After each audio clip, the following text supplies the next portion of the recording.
Hello everyone, Serenity here. I want to welcome you back to Down Home Crypto. Now in this third episode of Zero to Hero, we're going to dive into smart contracts. Now this is the magic that makes everything happen on the blockchain.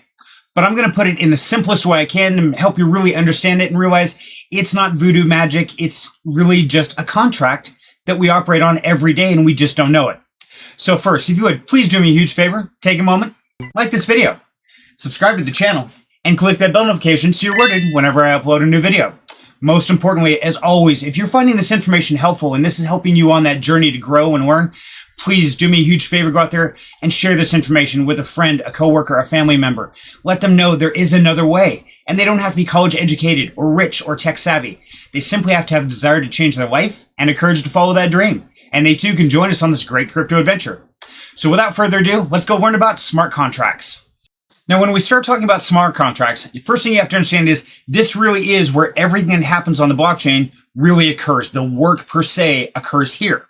But what is? Well, let's break it up. A smart and a contract. Well, let's go over contracts. First of all, most of us are involved in contracts in one form or another, whether it's for a car, a house, or even your cell phone. So a cell phone contract is really simple. You go into a place, say, hey, I want to buy this cell phone. They say, okay, not a problem. You pay 20% up front. And then 10% every month until it's paid in full. We'll keep your phone on, your service, and it's all yours.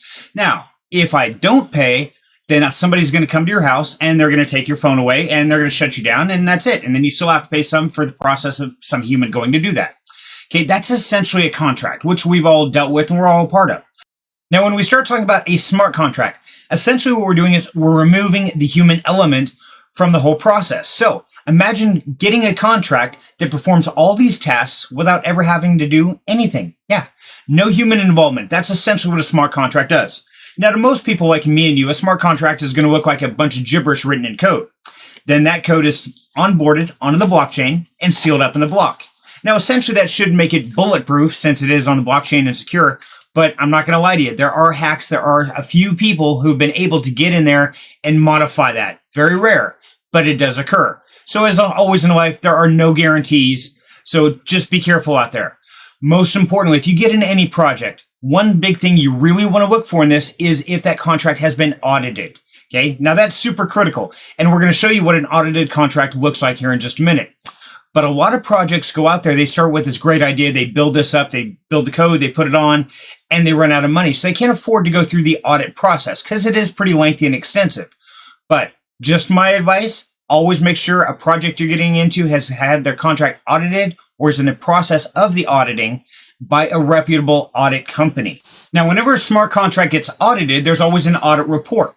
So you should be able to go to any protocol, look in their documentation, find out where their smart contract was audited, then be able to go to that auditor and check it there. So we're on Certik right now to give you an idea what this is looking like. But like I said, you don't have to be super intelligent or tech savvy to understand this. You simply have to get the high points and find out if there were problems and if they were resolved and when did that occur. So as long as those problems were resolved by the auditor, then I would say you're probably in a pretty safe bet. But as always, there's never a guarantee in crypto. So do your own research, verify any project you're looking at. We're going to go look at Polygon real quick because it was first on the list. So we're going to open up their report. It says their Skynet trust score is 95. Excellent.